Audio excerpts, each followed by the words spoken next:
The summer evening air hung thick with perfume and the soft chatter of important people. The Montgomery mansion glowed against the darkening sky, its windows spilling warm light onto the manicured lawn, where guests in expensive clothes mingled with champagne flutes in hand. Inside, the grand ballroom buzzed with life. Musicians played quietly in one corner. Waiters glided between clusters of people, and at the center of it all stood Richard Montgomery, master pianist and host of the evening. Richard moved through the crowd with practiced ease. At 62, he still cut an impressive figure, tall and straight-backed with silver hair that caught the light from the chandeliers. His annual summer party had become something of a legend in the music world. An invitation meant you were somebody, or at least somebody Richard thought worthy of attention. "Another successful evening," said a woman in a midnight blue dress, touching his arm lightly. Richard smiled and nodded, but his eyes kept drifting to the entrance. His daughter was late, as usual. He checked his watch for the third time in 10 minutes and took another sip of his drink. And then she was there, her arrival sending a ripple through the crowd. Lily Montgomery had inherited her father's height and presence, but little of his discipline. At 23, she moved with the confidence of someone who had never known real hardship. Her dark hair was pulled back in a simple style that somehow made her look more striking than the elaborately coiffed society. Women around her, but she wasn't alone. Richard's smile faltered when he saw the young man beside her. He recognized him, Tom something or other, a graduate student she'd mentioned a few times. There was nothing obviously wrong with the boy. He was pleasant-looking, dressed appropriately in a suit that was likely the most expensive thing he owned. But he didn't belong here, among people who understood what it meant to dedicate one's life to music. "Dad," Lily called out too loudly. She weaved through the crowd, pulling the young man behind her like a child with a new toy. "Sorry we're late." Traffic was terrible. Richard kissed her cheek. "I was beginning to worry." He extended a hand to her companion. "Good to see you again, Tom." "It's Tim, sir. Tim Walker." The boy's handshake was firm. Richard had to give him that. "Of course." "Tim, enjoying the summer break from your studies?" "Actually," Lily interrupted, her eyes bright with excitement, "we have news." She thrust her left hand forward, and Richard's stomach dropped at the sight of a small diamond ring glinting on her finger. "We're engaged." The conversations nearby quieted as heads turned toward them. Richard kept his face carefully neutral despite the shock coursing through him. "This is quite sudden. We've been dating for almost a year, Dad." 8 months, Richard corrected automatically. Hardly enough time to make such a significant decision. Tim shifted uncomfortably but didn't speak. Smart boy letting Lily fight her own battles. "We're in love," Lily said simply, as if those 3 words explained everything. Richard took a careful breath. "Perhaps we should discuss this privately." "There's nothing to discuss. I'm telling you about my decision, not asking for permission." The lightness in her voice had an edge now. Around them, guests pretended not to listen while straining to catch every word. Richard was acutely aware of the spectacle they were creating. "Lily," he said quietly, "you're young. You have your whole career ahead of you." "The fellowship in Vienna? I've decided not to take it," she cut in. Richard stared at her. The prestigious fellowship at the Vienna Conservatory had been the focus of her efforts for the past year. They had celebrated when the acceptance letter arrived just 2 months ago. "You can't be serious." "Tim has been offered a teaching position at State University. We're moving there after the wedding." "State University," Richard repeated. The local school was perfectly respectable, but it was no Vienna Conservatory. "And what about your piano studies?" Lily shrugged. "I can teach private lessons. Maybe join the community orchestra." "Private lessons? Community orchestra?" Each word felt like a physical blow. Richard looked at Tim, who had the decency to look uncomfortable. "And you encouraged this?" "Sir, Tim supports my choices," Lily interrupted. Unlike some people, the room seemed to shrink around them. Richard was aware of the musicians playing on, of glasses clinking, of his oldest friends watching this painful scene unfold. He had raised Lily alone after her mother died, poured everything into nurturing her talent. The piano was their shared language, the thing that connected them across the generation gap. And now she was throwing it all away for a boy she barely knew. "You're making a mistake," he said, his voice low but intense. "You're throwing away years of work, years of preparation. It's my life, Dad. My choice." Lily's chin lifted in the stubborn gesture he knew too well. "Your mother would be devastated to see you waste your gift like this." It was a low blow, and he regretted it instantly. Lily's face flushed with anger. "Don't you dare bring Mom into this," she hissed. "She would have wanted me to be happy. She sacrificed everything for your music. As have I. I never asked for those sacrifices." Lily's voice rose, drawing more attention. "I never asked to be the great Richard Montgomery's daughter, carrying on the family legacy." Tim touched her arm gently. "Lil, maybe we should—" "No," she shook him off. "I'm tired of tiptoeing around his expectations." She turned back to her father, eyes blazing. "I'm getting married. I'm moving away. And if you can't be happy for me, then that's your problem." Richard felt something breaking inside him. "You're too young to understand what you're giving up. And you're too old to understand what matters more than music." She laughed then, a sharp, painful sound that cut through the party noise. "I will leave your father's world behind," she told Tim, loud enough for nearby guests to hear. "His precious music isn't everything." The words hung in the air between them. Father and daughter stared at each other across a gulf that seemed to widen by the second. "Lily," Richard began, unsure what he could possibly say to bridge the distance. But she was already turning away, pulling Tim toward the bar. "I need a drink," she announced to no one in particular. "A strong one." Richard stood alone in the middle of his own party, aware of the pitying glances and whispered comments. His hand trembled slightly as he raised his glass to his lips, finding it empty.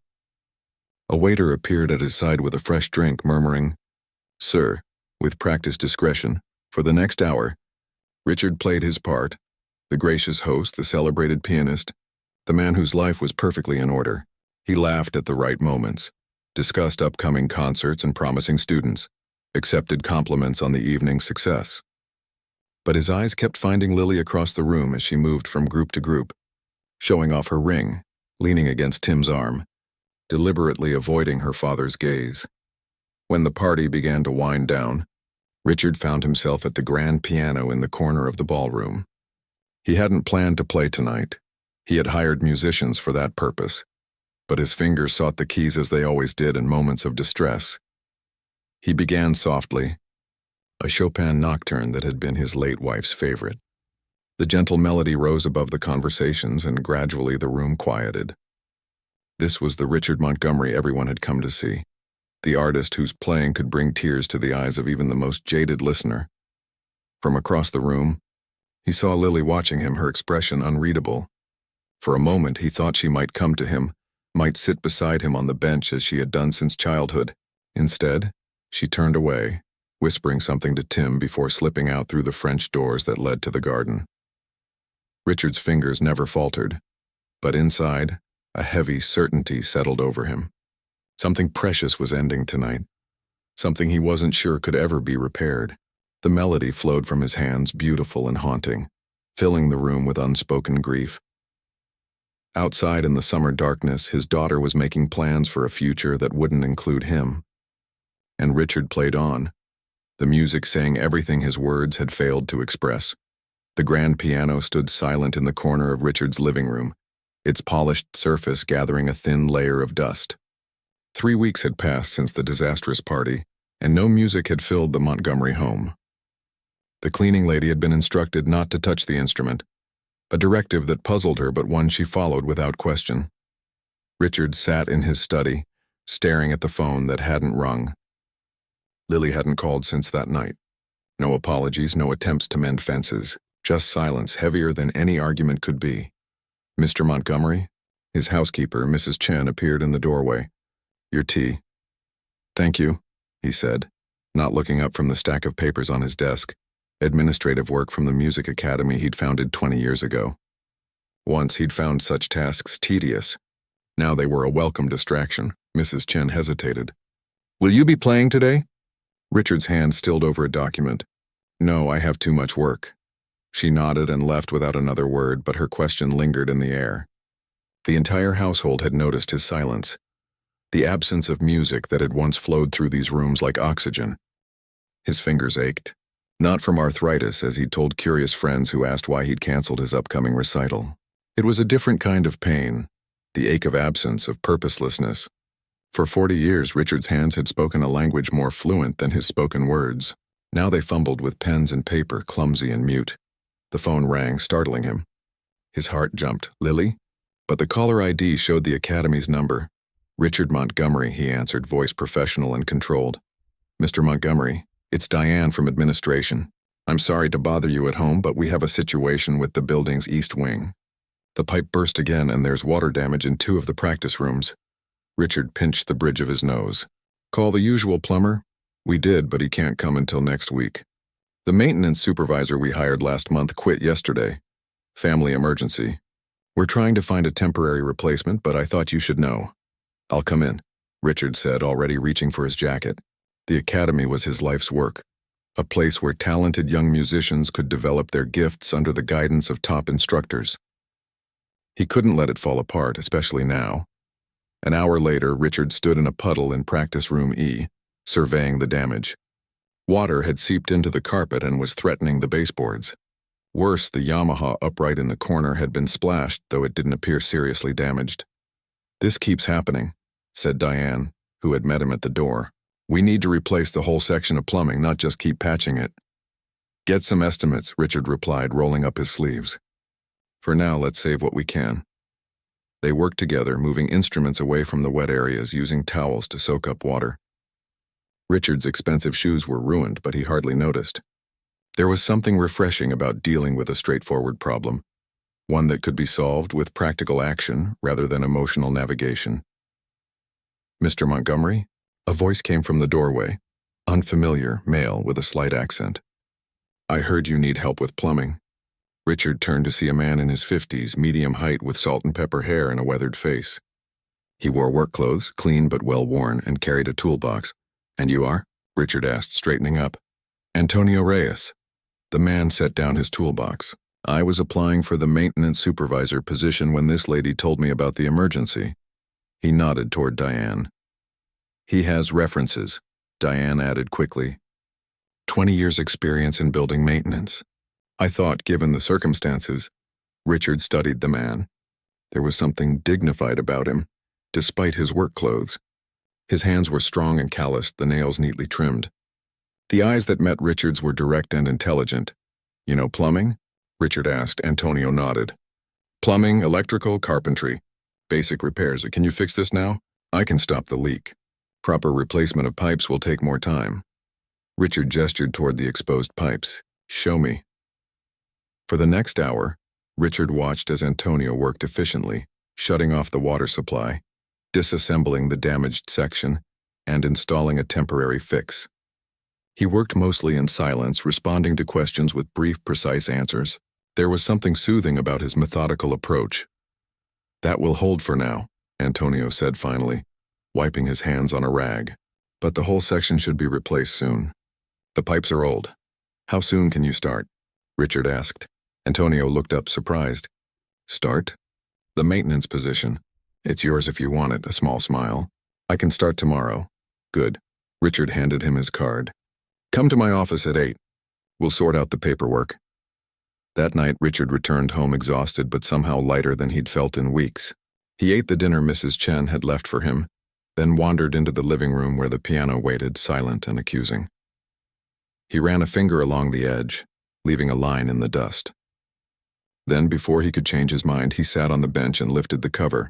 The keys gleamed up at him, white and black, familiar as his own reflection. He placed his hands in position, then let them fall to his lap again.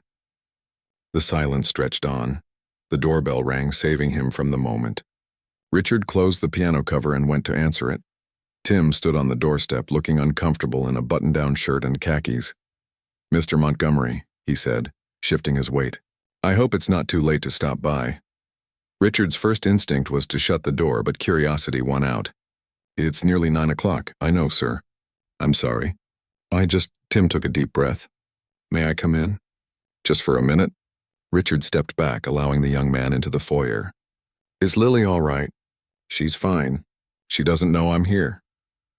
Tim followed Richard into the living room but remained standing. I wanted to talk to you man to man. Richard gestured to a chair, taking a seat himself. I'm listening. I love your daughter, Mr. Montgomery. Tim's voice was steady despite his obvious nervousness. I know you think she's making a mistake, but I promise you I'll take care of her. She doesn't need taking care of, Richard said. She needs to develop her gift. With respect, sir, that's for Lily to decide. And you've helped her decide to throw away years of training? Tim shook his head. I never asked her to give up Vienna. That was her choice. I told her she should go. Richard studied the young man, searching for deceit but finding none. Then why isn't she going? Because, Tim hesitated. She's been unhappy, sir. For a long time. She loves playing, but not the pressure, the competitions, the constant striving to be the best. She wants a different life. She told you this? Yes, she's afraid of disappointing you. That's why she puts it off as anger, as rebellion. It's easier than admitting she doesn't want what you want for her. The words hit Richard like physical blows. Had he been so blind, so deaf to his own daughter's unhappiness? I came here, Tim continued, because I think you two need to talk. Really talk, not just fight. She misses you. Richard looked away, unable to respond. Outside the window, darkness had fallen completely. Just think about it, Tim said, standing. That's all I wanted to say. Richard showed him out, then returned to the silent house. He poured himself a drink and carried it to the piano. Setting the glass on a coaster, he once again lifted the cover and placed his hands on the keys. Nothing came. The connection was broken. The following days fell into a new routine. Richard spent more time at the academy, overseeing renovations and handling administrative tasks he'd previously delegated. He found himself checking on Antonio's work, impressed by the man's quiet competence and attention to detail. You've done this kind of work before? Richard asked one afternoon, watching Antonio replace a faulty light fixture. Many years, Antonio replied, not looking away from his task. In many places. Where are you from originally? A brief pause. Chile. And what brought you here? Antonio descended the ladder, tested the new fixture. Life changes. We adapt. There was a story there, Richard sensed, but Antonio's manner discouraged further questions. It reminded Richard of his own reluctance to discuss personal matters, a trait Lily had always found frustrating. You have family here? Richard asked, unable to help himself. A daughter. In college. A rare smile softened Antonio's face. Studying medicine. You must be proud. Very. Antonio gathered his tools. She works hard, makes her own way. Richard nodded, feeling the conversation drift toward territory too close to his own wounds. The practice rooms in the West Wing need checking. The air conditioning isn't working properly. As the weeks passed, Richard found a strange comfort in the academy's daily operations. He arrived early each morning, stayed late into the evening. His office became more home than his actual house, where the dusty piano waited in accusing silence. Students and faculty whispered about his constant presence, his withdrawal from performing.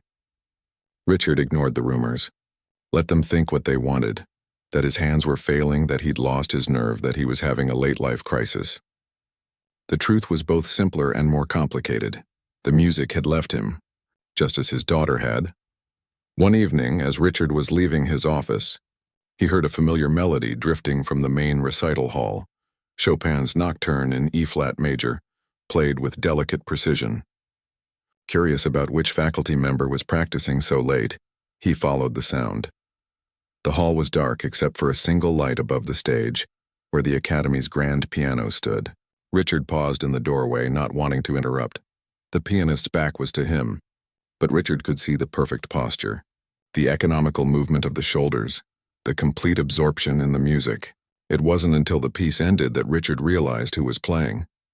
Antonio turned on the bench, his expression changing from tranquility to alarm when he saw Richard standing there. Mr. Montgomery, he said, standing quickly. I'm sorry. I shouldn't have— Don't stop, Richard said, finding his voice. Please. Their eyes met across the dimly lit hall, a moment of understanding passing between them. Antonio slowly sat back down at the piano, his hands returning to the keys with the natural grace of someone coming home. And as the music filled the hall once more, Richard felt something stir within him that he had thought was gone forever. Antonio's fingers hovered over the keys as Richard stepped into the recital hall. The janitor's face showed a mixture of embarrassment and resignation, like a child caught doing something forbidden. "Please," Richard said again, moving closer to the stage. "Continue." Antonio hesitated, then slowly lowered his hands. "It's late. I should finish my work. Your work can wait." Richard climbed the steps to the stage, drawn by curiosity and something deeper, a hunger for the connection that only musicians truly understand. That was Chopin's Nocturne in E-flat major. "You played it beautifully." A flicker of surprise crossed Antonio's weathered face. He hadn't expected compliments, only reprimands for using the expensive grand piano without permission. "Thank you," he said quietly. "I didn't mean to overstep." Richard studied the man before him, the calloused hands that somehow produced such delicate sounds, the straight posture that revealed years of proper training, the eyes that couldn't quite hide their passion for the instrument. "Where did you learn to play like that?" Richard asked. Antonio looked down at the keys, running a finger lightly along their edge. "A long time ago. Another life. You were trained professionally." It wasn't a question, but Antonio nodded anyway. "Yes. Why are you working as a janitor?" The bluntness of the question hung in the air between them. Antonio's expression closed slightly, his shoulders tensing. "Life takes unexpected turns," he said finally. "We make choices. We live with them." Richard recognized the wall going up, the desire for privacy that he himself had cultivated for years. He changed his approach. "Would you play something else?" he asked. "Please." Antonio studied him for a long moment, as if weighing his sincerity. Then, without a word, he turned back to the piano and began to play. The piece was Liszt's Liebestraum No. 3, one of the most challenging and beautiful works in the Romantic repertoire. Antonio's interpretation was masterful, technically precise yet deeply emotional. His hands moved across the keyboard with the assurance of someone who had once lived and breathed this music. Richard listened, transfixed. The questions multiplied in his mind. Who was this man? Where had he studied? What circumstances had brought him from concert stages to fixing leaky pipes? When the final notes faded, neither man spoke immediately. The silence was full of unasked questions and unexpected understanding. "You could be performing," Richard said finally. "Teaching master classes." "Why are you here fixing things in my academy?" Antonio closed the piano lid gently. "Some things cannot be fixed." He stood, gathering his dignity around him like a cloak. "I should go." "It's late." Richard wanted to press further, but something in Antonio's manner stopped him. "The piano is here," he said instead. "You're welcome to play when your work is done. Any time." A slight nod was the only acknowledgement as Antonio left the stage, his footsteps echoing in the empty hall. Richard remained, staring at the piano. For the first time in weeks, he felt a stirring of interest, a curiosity that went beyond his own troubles. Over the next few days, Richard found himself watching Antonio from a distance. The maintenance man went about his work quietly and efficiently, fixing leaky faucets, replacing light bulbs, touching up paint on scuffed walls. Nothing in his demeanor suggested the artist Richard had glimpsed that night in the recital hall. But occasionally, when Antonio thought no one was looking, Richard caught him pausing outside practice rooms, listening to students play. Once he saw Antonio gently correct a young pianist's hand position when the student had stepped away for a moment, quickly moving back to his work when the boy returned. "Does Mr. Reyes ever talk to you?" Richard asked Diane one afternoon. She looked up from her computer, surprised by the question. "Not much. He's very private. Why?" "Just curious." Richard tapped his fingers on her desk, a pianist's habit. "Has he mentioned anything about his background? Where he worked before?" "Only that he was in building maintenance for various institutions." Diane tilted her head. "Is there a problem with his work?" No, quite the opposite. He's very capable." Richard left her office unsatisfied. The mystery of Antonio Reyes continued to distract him from his own problems, a welcome diversion from thoughts of Lily and her upcoming wedding. The wedding. The reminder sent a pang through Richard's chest. 3 months had passed since their argument, and communication had been minimal. Short, polite phone calls that avoided any mention of music or Vienna or the future. Tim had called once more, urging Richard to reach out, but pride held him back. He was not the one who had walked away. That evening, Richard left his office later than usual, his mind heavy with paperwork and unresolved emotions. As he passed the practice rooms, most were dark and silent, the students gone for the day. But from one he heard soft music, a Bach partita, played with technical precision but also deep understanding. Richard paused, knowing who he would find inside.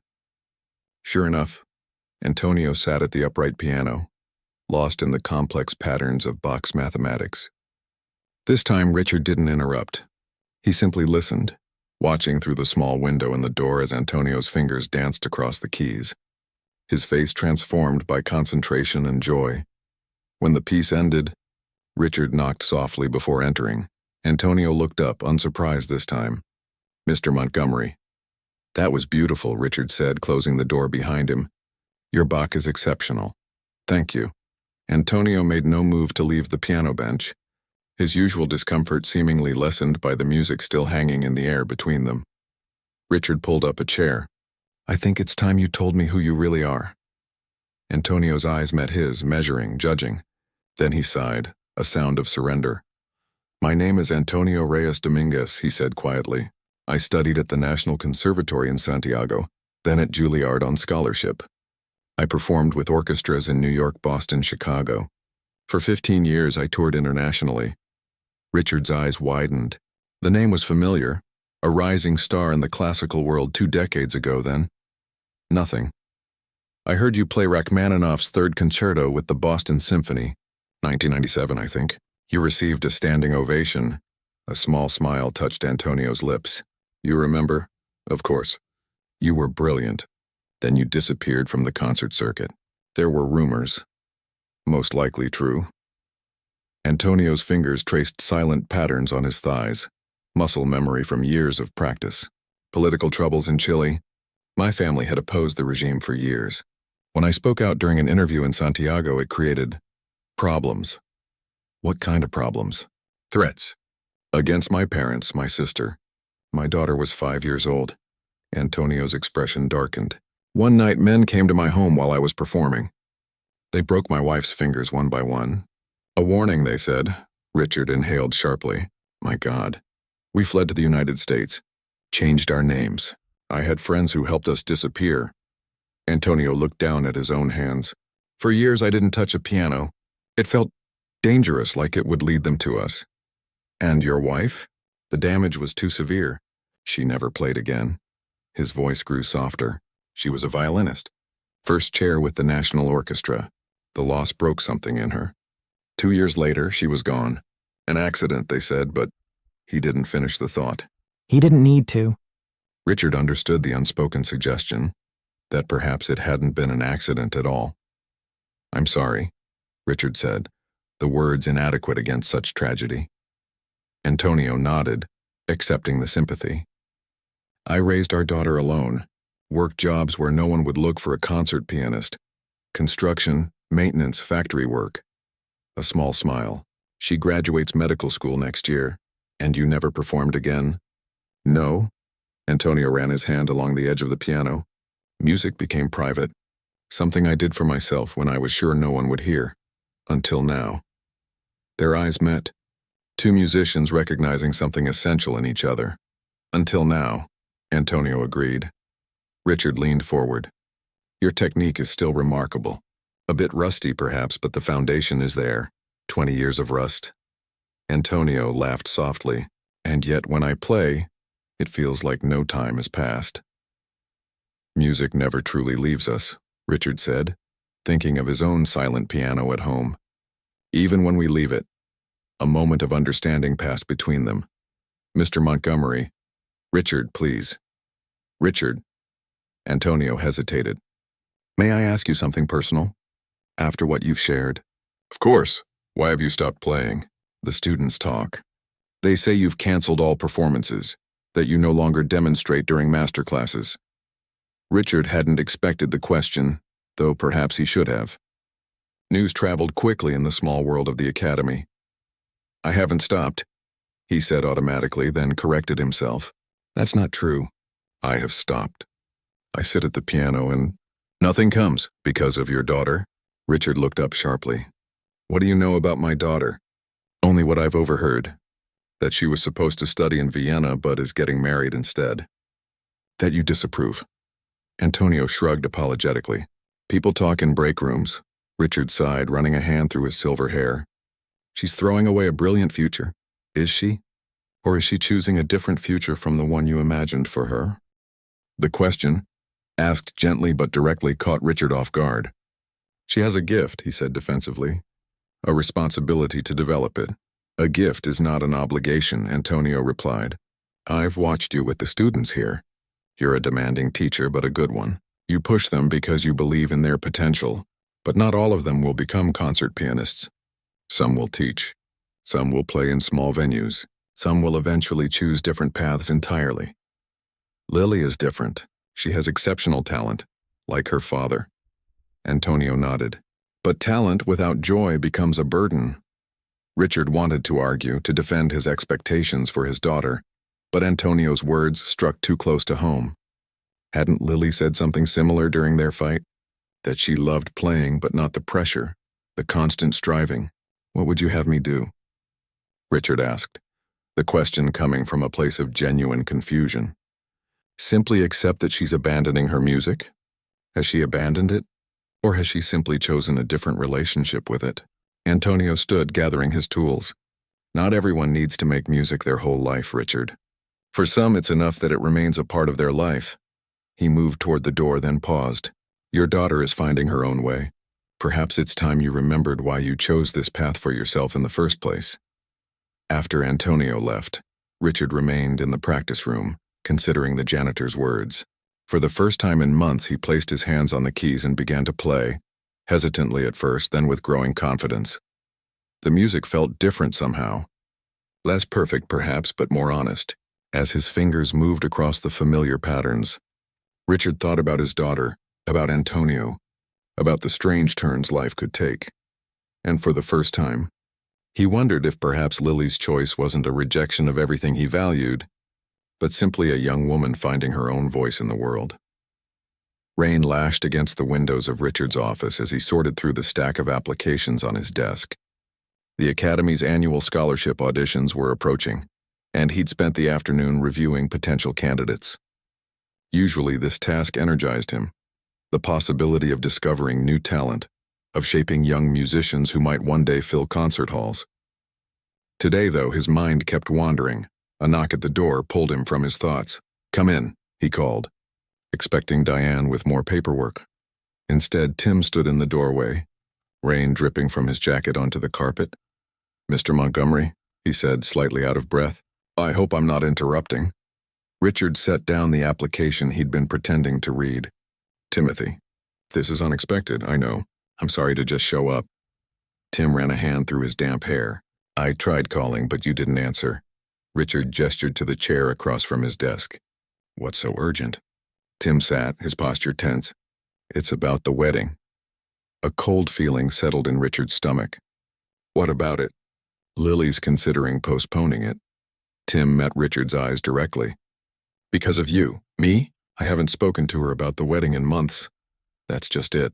She won't admit it, but she's heartbroken that you've been so distant. She wants you there, wants your blessing. Tim leaned forward. She'd never say this herself, but she's torn between moving forward with our plans and trying to repair things with you.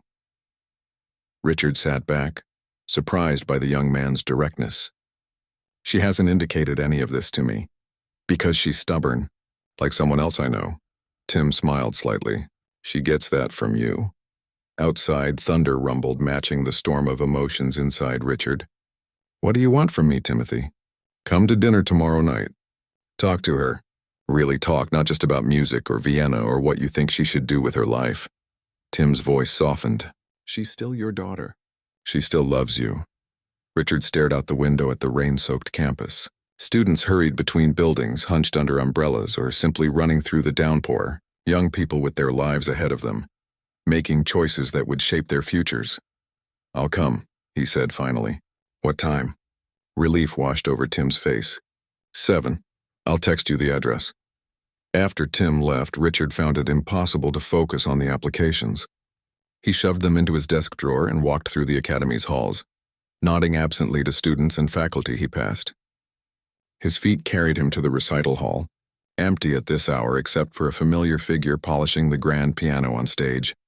Antonio, Richard called as he entered. The maintenance man looked up, cloth in hand. "Richard, is everything all right?" He looked troubled. Over the past few weeks, the two men had developed an unusual friendship. In the evenings, after classes ended and most people had gone home, they would sometimes meet in this hall or in one of the practice rooms. Antonio would play, his technique improving as he shook off years of rust. And Richard would listen, occasionally offering suggestions or joining him for duets. They rarely spoke of personal matters, but today Richard felt the need for perspective from someone who understood loss and difficult choices. "My daughter's fiancé just visited," he said, climbing the steps to the stage. "Apparently Lily is considering postponing the wedding because of our situation." Antonio set down his polishing cloth. "And how do you feel about that?" "I don't know." Richard ran his hand along the piano's gleaming surface. "I should be pleased, I suppose. If she postpones, there's still a chance she might reconsider Vienna. Is that what you want? For her to choose what you had planned?" Richard sighed, sitting on the piano bench. "I want her to be happy, but I also want her to fulfill her potential. Those things can be different paths." Antonio leaned against the piano. "My daughter wanted to be a doctor since she was 8 years old. Her mother and I assumed she would follow us into music. She had talent, a good ear. But medicine called to her. And you supported her choice?" "Not at first," Antonio admitted with a rueful smile. "I tried to convince her that music was her heritage, her birthright. We argued, she cried. I insisted. What changed?" "I did." Antonio's expression grew distant. "After her mother died, I saw how healing became her purpose. How it lit her from within. That passion. It reminded me of how I felt about music at her age." Richard nodded slowly. "Before it became work. Before the pressure and expectations?" "Exactly." Antonio straightened. "Come, play something." "I'm not in the mood." "That's precisely when you should play." Antonio gestured to the keys. "Something simple. A piece you loved as a young man." Richard hesitated, then placed his hands on the keyboard. After a moment, he began to play Debussy's Clair de Lune, a piece he had learned as a teenager before competitions and critics and international tours. The flowing melody filled the hall, delicate and dreamy. As he played, Richard thought of Lily as a child, sitting beside him on the piano bench, her small fingers trying to mimic his movements. The joy in her eyes when she mastered a difficult passage. The way music had connected them when words failed. When the final notes faded, Richard remained still, hands resting lightly on the keys. "Beautiful." Antonio said softly, "You played from the heart." "I'm having dinner with her tomorrow," Richard said. "With Lily and Tim. I don't know what to say to her." "Say what's in your heart, not what's in your head." Antonio touched his shoulder briefly. "And listen. Really listen to what she needs." The next evening, Richard stood outside a modest apartment building, a bottle of wine in one hand and a small gift box in the other. He had agonized over what to bring, finally selecting a pair of antique silver earrings that had belonged to Lily's mother. He rang the bell, heart beating faster than it did before performances. Tim answered, looking both nervous and pleased. "Mr. Montgomery, thanks for coming." The apartment was small but cheerful, with bookshelves lining one wall and a window overlooking a neighborhood park. An upright piano stood in one corner, not a fine instrument but well maintained. And there was Lily, emerging from the kitchen, wiping her hands on a dish towel. She had cut her hair since he'd last seen her, the dark waves now falling just below her chin. The style made her look older, more self-possessed. "Dad," she said, her voice carefully neutral, "I'm glad you could make it. Thank you for having me." He held out the wine and the small box. "These are for you." Dinner was a careful affair at first, the conversation sticking to safe topics. The academy, Tim's teaching position, mutual acquaintances. Richard noticed how Tim gently drew Lily out when she grew quiet, how she relaxed when he touched her hand. There was genuine affection between them, not the superficial attraction he had dismissed months ago. "Tim tells me you're giving piano lessons," Richard said during a lull in the conversation. Lily nodded. "Just a few students. Beginners, mostly. Do you enjoy teaching?" She looked surprised by the question. "I do, actually. More than I expected. There's something rewarding about watching someone connect with music for the first time." Your mother felt the same way, Richard said. She preferred teaching to performing. She had more patience than I did. Lily's expression softened at the mention of her mother. I didn't know that. There's a lot we haven't talked about. Richard set down his fork. Lily, I owe you an apology. She stared at him, clearly not expecting this turn in the conversation. For what? For not listening to you. For assuming I knew what was best for your life, your music. He took a deep breath. For making you feel that my approval depended on you following the path I chose. The room fell silent. Tim quietly stood and began clearing plates, giving them privacy. I was so focused on what you might become that I wasn't seeing who you are, Richard continued.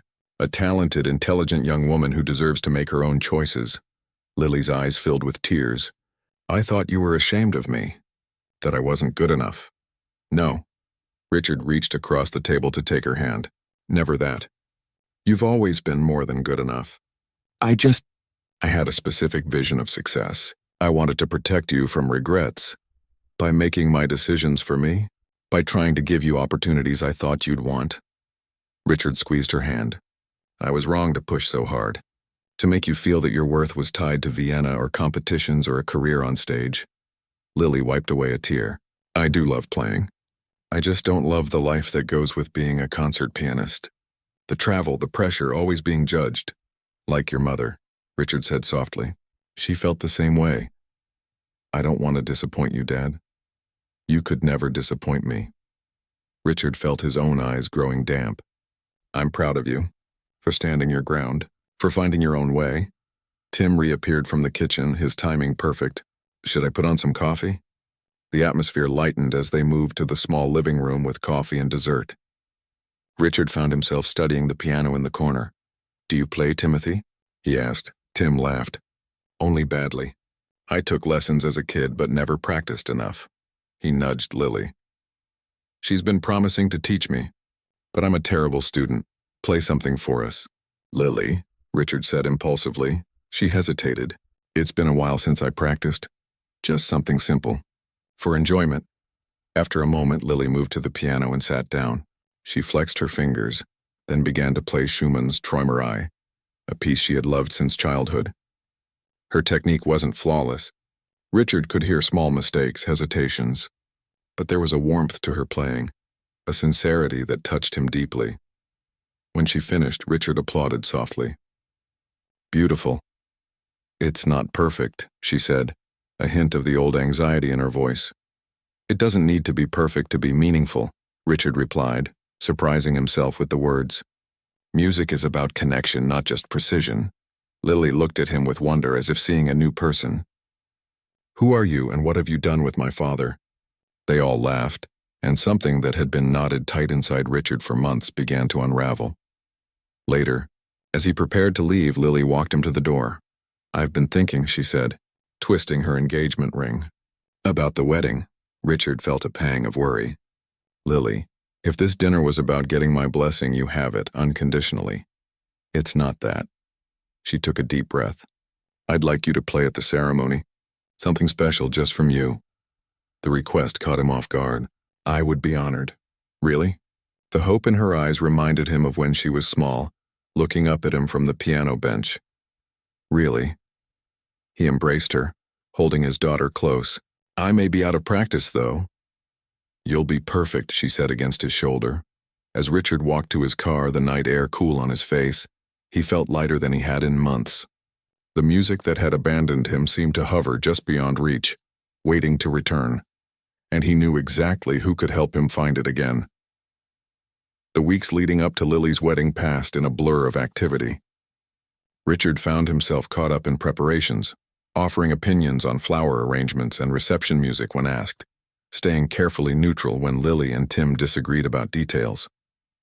It was a new role for him, the supportive father who listened more than he spoke, but one he was learning to embrace. At the academy, life continued as usual, though Richard noticed he was smiling more, connecting with students in ways he hadn't before. He spent less time in his office and more time in classrooms and practice rooms, offering guidance that went beyond technique. You seem different, Diane commented one afternoon as they reviewed the program for the upcoming student showcase. More present, Richard looked up from the papers spread across his desk. Do I? In a good way, she assured him. The students have noticed, too. They say you're less intimidating. I'm not sure that's a compliment, he said with a small smile. Trust me, it is. Diane gathered her notes. Oh, and don't forget, the board wants to discuss the winter fundraiser at tomorrow's meeting. They're hoping you'll perform. The reminder sent a jolt of anxiety through Richard. He hadn't performed publicly since before his fight with Lily. His playing had improved during his evening sessions with Antonio, but the thought of facing an audience, especially the wealthy donors who supported the academy, made his palms sweat. I'll consider it, he said noncommittally. That evening, Richard sought out Antonio. He found him in practice room C, replacing a broken hinge on the piano bench. I need your help, Richard said without preamble. Antonio looked up, screwdriver in hand. With what? Playing? Performing again. Richard paced the small room. The board wants me to play at the fundraiser, and Lily wants me to play at her wedding. I'm not ready. Sit down, Antonio said, gesturing to a chair. You're making me nervous with all that pacing. Richard sat, running his hands through his hair. I haven't played in public for months. What if I freeze? What if I let them down? You won't. Antonio set aside his tools and sat at the piano. What are you planning to play for Lily's wedding? I don't know. Something traditional, I suppose. Antonio shook his head. No, something personal. Something that speaks to your relationship to who she is. Any suggestions? That must come from you. Antonio's fingers moved across the keys, playing a gentle melody. Beethoven's Für Elise, simple yet timeless. But start with something like this, accessible, emotional, then build from there. For the next hour they worked together. Antonio suggested pieces. Richard played fragments, searching for the right feeling, the right message. By the end of the session, Richard had settled on a piece, not the one he would play at the wedding, but the one for the fundraiser, Chopin's Ballade No. 1 in G minor, a piece that began simply but built to a passionate, complex conclusion. It's challenging, Antonio noted. Are you sure? It feels right, Richard said. Like where I am now, starting again, building toward something new. Over the next week, Richard practiced whenever he could find time, working through difficult passages, refining his interpretation.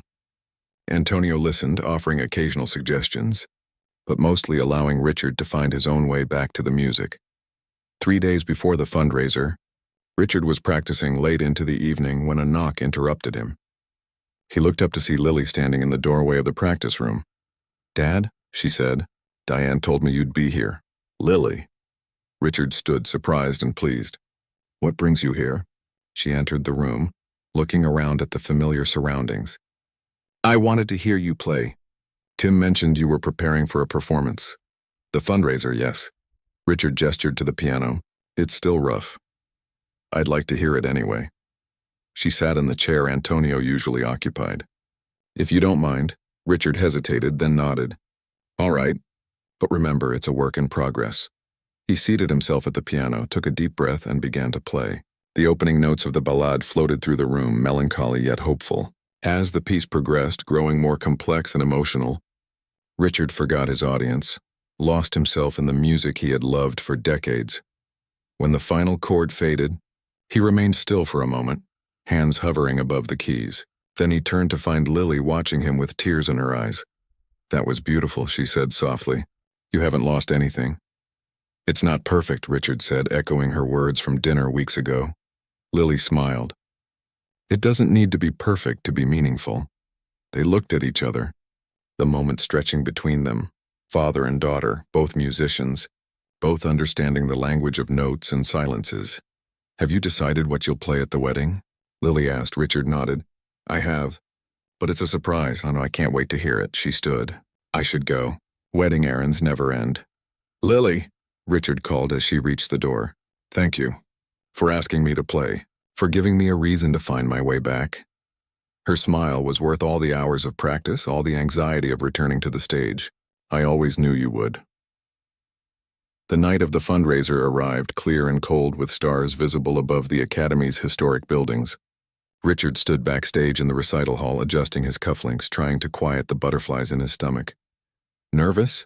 Antonio appeared beside him. dressed not in his usual work clothes but in a borrowed suit that fit him surprisingly well. Terrified, Richard admitted. I haven't felt this way before a performance since I was a student. Good. It means you care. Antonio straightened Richard's tie. You're ready. The music is inside you. Let it out. Richard nodded, taking a deep breath. Thank you. For everything. Go make them remember why you're Richard Montgomery, Antonio said with a smile. The introduction seemed to last both an eternity and no time at all. Then Richard was walking onto the stage, bowing to enthusiastic applause, seating himself at the gleaming grand piano. For a heartbeat, fear gripped him. What if the music didn't come? What if his fingers failed him? But then he looked out at the audience and saw Lily and Tim in the third row, her face encouraging, proud. Behind them sat Antonio, almost unrecognizable in his suit, watching intently. Richard placed his hands on the keys and began to play. The ballad flowed from him like water, each note clear and purposeful. The familiar patterns felt new again, alive with meaning. As the piece built toward its dramatic conclusion, Richard felt something unlock inside him. Not just the musician he had been, but something more honest, more vulnerable. When the final notes resounded through the hall, there was a moment of absolute silence. Then the audience erupted in applause, rising to their feet. Richard stood, bowing deeply, his eyes finding Lily's in the crowd. Her smile told him everything he needed to know. The reception afterward was a blur of congratulations and conversations with potential donors. Richard moved through the crowd, accepting compliments graciously, discussing the Academy's programs with practiced ease. But his mind was already elsewhere, thinking about the wedding just days away, about the piece he would play for his daughter. It was past midnight when the last guests departed. Richard found himself alone in the recital hall, sitting once more at the piano, playing softly in the dimly lit space. A triumph. Antonio's voice came from the doorway. They'll be talking about it for months. Richard smiled without stopping his playing. Join me? Antonio crossed to the stage and sat beside Richard on the bench. Together they began an impromptu duet, Mozart's sonata for two pianos, a conversation in music between equals. When they finished, Antonio said, I've been thinking about something. What's that? Teaching, here at the Academy. Antonio's fingers rested lightly on the keys. If the offer still stands. Richard turned to him, surprised. Are you sure? After all these years? It's time to stop hiding. Antonio met his gaze steadily. My daughter graduates soon. She's built her life. Now perhaps I can rebuild mine. We would be honored to have you, Richard said. The students would benefit immensely from your experience. And your daughter? What will she do after the wedding? Richard smiled. Teach. Build her life with Tim. Play for herself, not for audiences or critics or her demanding father. He ran his hand along the piano's polished surface, and perhaps someday pass that love of music to her own children. A good legacy, Antonio nodded. Different from what you imagined, but no less valuable. The day of the wedding dawned clear and bright, the October sun casting a golden glow over the small church Lily and Tim had chosen. Richard arrived early, needing time to gather himself to prepare. The piano waited at the front of the church. Not a concert grand, but a simple upright, well-tuned and ready. Richard sat, running through scales to warm his fingers, feeling the weight of the moment. Guests began to arrive, filling the pews with friendly faces. Richard spotted Antonio slipping in near the back, nodding in acknowledgement. Then it was time, and the small string quartet began playing as the wedding party entered. Richard watched as Tim took his place at the altar, nervous but happy. The bridesmaids and groomsmen followed, and then a hush fell over the gathering. At the appointed moment, Richard moved to the piano. Before the bride enters, he announced, his voice steady, I've been asked to play something special. His fingers found the keys, and the first notes of Debussy's Clair de Lune filled the church. The piece he had played for Antonio weeks ago, the piece that had helped him remember why he loved music in the first place. But this version was different, simpler in some ways, richer in others. He had rearranged it slightly, weaving in fragments of the lullaby he had played for Lily when she was small, creating something new from cherished memories. As the final, delicate notes faded, Richard looked up to see Lily standing at the back of the church, radiant in her wedding dress, tears streaming down her face. Their eyes met across the space, and in that moment, everything that needed to be said passed between them without words. Richard stood, bowing slightly to the audience, then took his seat in the front row. The traditional wedding march began, and Lily started her walk down the aisle toward her future. Later, at the reception, after the toasts and the cake and the first dance, Richard found himself standing with Antonio, watching Lily and Tim swirl around the dance floor. "You played beautifully," Antonio said, "from the heart." "I finally remembered what matters," Richard replied. "It's not about being perfect. It's about being true." Across the room, Lily caught his eye and smiled. Not the defiant girl who had once laughed about leaving her father's world behind, but a woman who had found her own path while keeping the best parts of her heritage. And Richard smiled back, grateful for second chances, for new beginnings, and for the unexpected friendship of a janitor who had reminded him what music was really about.